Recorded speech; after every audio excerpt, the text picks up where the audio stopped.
اهلا بحضراتكم اعزائي الاهلاويه، اعظم جمهور لاعظم نادي في الكون، واهلا بكل المتابعين لبرنامج صواريخ حمراء.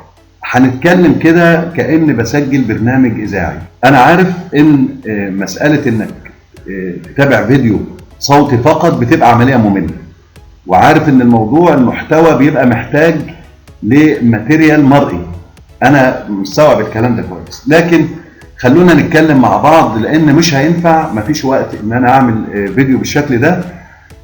وفي نفس الوقت مش هقدر اسكت، ومش هطيق ان انا اسكت عن اللي حصل واللي بيحصل الايام دي، يعني تحديدا بعد فوز الاهلي على الترجي والضجه والاثاره الفارغه والموجهه والممنهجه اللي عملها بعض الاعلاميين الزملكاويه، احمد جمال، خالد الغندور، رضا عبد العال، عبد الناصر زيدان، محمد ابو العلا. خلونا بس في الفيلم الهندي اللي عمله الزملكاويه والهيصه والليله اللي عملوها على تصرف وليد ازارو وعلى الحكم، وكاننا في مولد وصاحبه غايب. الساده الافاضل الاعلاميين المعيين اللي هيجوا الدنيا، الاستاذ احمد جمال بيستضيف الكابتن الكبير رضا عبد العال وبيساله عن الحكم ده، نازل بقى على طريقه توفيق عكاشه وعمال قلبها كوميديا. احمد جمال بقى يسخنه ويساله، يقول له طيب لو كنت انت مكان مدرب فريق الترجي تعمل ايه؟ قال له كنت انزل الملعب بقى اضربه. واحمد جمال يضحك، وخالد الغندور مفيش برنامج. ازاي خالد الغندور يفوت فرصه زي دي؟ يطلع فيديو لايف ويقعد بقى ايه شغال هبد نفس الكلام بتاع رضا عبد العال. طيب الاخ عبد الناصر زيدان يعني مش عايزين نتكلم بقى، عايزين نتكلم. هو في الفتره الاخيره هايج ومهيج الدنيا، ومعروف القصه، الكواليس معروفه. ابعد عن الاهلي يا اخي. يقول لك انا راجل حقاني وعمال يعرض المشهد بتاع وليد ازارو وهو بيقطع الفانيلا. اسمه ضياء السيد كان ضيف في الحلقه، يقول له يا عم انا الفيديو ده مش واضح. يقول له لا. عبد الناصر زيدان بقى لا، احنا عايزين نقول كلمه الحق. يا سلام على الحق وعلى المهنيه وعلى يجي محمد ابو العلا قاعد ومستضيف مجموعه، ويدخل رضا عبد العال برضه نفس الهبد والهري والكلام التافه اللي كان بيقوله على القنوات الثانيه يعيدوا. الناس دي كانت فين والاهلي بيخسر بطوله افريقيا سنه 83؟ كوتوكو اتمترس هنا دفاعيا قدام مرماه بشكل عجيب، وقدروا ان هم يخرجوا بنتيجه المباراه التعادل السلبي. ايه اللي حصل بقى هناك في غانا؟ كان الحكم بيصفر فقط على احتساب التسلل لما اللاعب المتسلل بيلمس الكرة. مفروض الكرة في الهواء قبل ما توصل لماهر همام او يلمسها، كان المفروض الحكم يصفر حسب التعديل الجديد، لكن الحكم ما صفرش، قال لك الكرة واصلاه من الخصم. وخسر الاهلي بطولة افريقيا سنة 83 بسبب هذا الخطأ. كان فين البهوات الزملكاوية لما خسر الاهلي الكاس الثانيه امام النجم سنه 2007 بسبب الحكم المغربي الفاجر عبد الرحمن العرجون؟ الحكم ده تغاضى عن ضربتين جزاء صريحتين واضحتين وضوح الشمس للنادي الاهلي في هذا اليوم، وعمل بلاوي في الماتش ده. يبقى الاهلي خسر بطوله سنه 83 وخسر بطوله سنه 2007 بسبب التحكيم، مره بسبب محمد حنصل الجزائري، ومره بسبب عبد الرحيم العرجون المغربي. الزملكاويه كانوا فين لما الاهلي خرج من الدور قبل النهائي بالهدف اللي سجله اللص انرامو النيجيري لاعب الترجي لما سجله بايده؟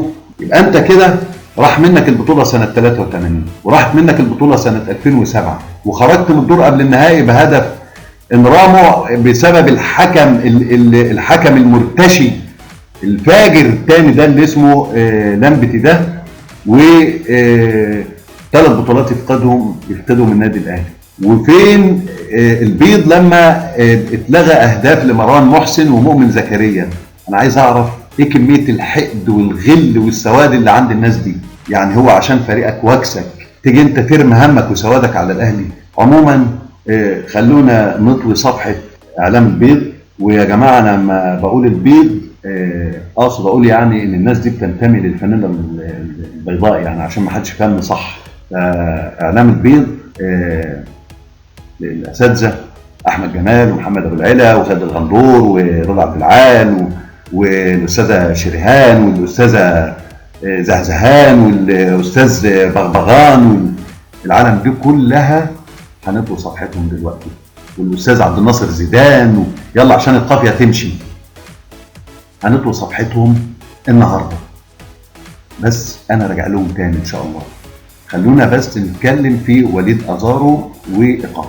انا عايز اقول للاتحاد الافريقي، عايز اسالهم ليه لما عاقبتوا الترجي بسبب اللي حصل في مباراه دور قبل النهائي في امام اول اغسطس الانجولي، ليه بتاجلوا تطبيق العقوبات لما بعد النهائي امام الاهلي؟ ده في الوقت اللي في 24 ساعه بتجتمعوا وبتوقعوا عقوبه على وليد ازارو وبالايقاف وغرامه ماليه واستدعاء كارتيرون ايه ده يعني؟ ده بيحصل فين؟ ده انتوا اتحاد قاري. وبعدين معناها ايه انكم تمنحوا الترجي حق تقديم التماس في امر الانذارين اللي حصل عليهم لاعبين من الترجي في مباراه الذهاب؟ ده كان قرار حكم في المباراه. ايه اللي بيحصل ده؟ خلي الزملكاويه مبسوطين كده وخليهم يفرحوا ويقولوا ايه احنا شغلنا جاب نتيجه. لكن انا بقول لكم ان شاء الله باذن الله يوم الجمعه يوم 9 هتبقى البطوله التاسعه باذن واحد احد، وساعتها عايزين نتفرج عليها ان شاء الله. احنا بنلعب بقالنا فتره من غير اجاييه، بنلعب بقالنا فتره من غير علي معلول، لعبنا كتير من غير احمد فتحي ومش موجود، لعبنا في غياب عمرو السوليه، اكتر من لاعب غابوا. فريق الاهلي واجه صعوبات رهيبه السنه دي والحمد لله رب العالمين، لانه فريق بطولات. هو ده الفرق بين فريق البطولات اللي بيقدر في ظل كل الظروف وفي ظل كل المواقف ان هو يكمل للنهايه ويوصل لمنصات التتويج باذن الله تعالى. انا هقول للاهلاويه اللي زعلانين عشان ازارو هيغيب ما تزعلوش، ان شاء الله الاهلي مش هيتاثر، وغياب ازارو مش هياثر على نفسيه اللعيبه ولا على الجهاز الفني، وان شاء الله البدائل والحلول كثيره وموجوده باذن الله، سواء كانت في مروان او صلاح محسن او في تغيير تكتيك اللعب او البقاء على نفس التكتيك ولاعب هيحل محل وليد ازارو زي مروان او صلاح محسن. وصدقوني اللي تخاف منه ما تلاقيش احسن منه. في كل الاحوال اي لاعب، اي 11 لاعب هيبقوا في الملعب هيكونوا اسود وابطال باذن الله. صحيح في ناس قلقانه ان الكافي جاء من الترجي على اساس انه هيحتفل بالمئويه، لكن انا شايف ان الدنيا مش فوضى للدرجه دي، وان شاء الله الموضوع والخيوط في ايد النادي الاهلي، في ايد لعيبه النادي الاهلي باذن الله. بدون مقاطعه عليك يا رب، ربنا مش هيشمت فينا، مش كل الزملكاويه، بعض البيض اللي ظهروا في اليومين اللي فاتوا ان شاء الله ربنا هيوكسهم باذن الله. ربنا هينصر الاهلي وهينقلب الساحر على الساحر باذن الله تعالى. شكرا لحسن استماعكم والسلام عليكم ورحمه الله تعالى وبركاته.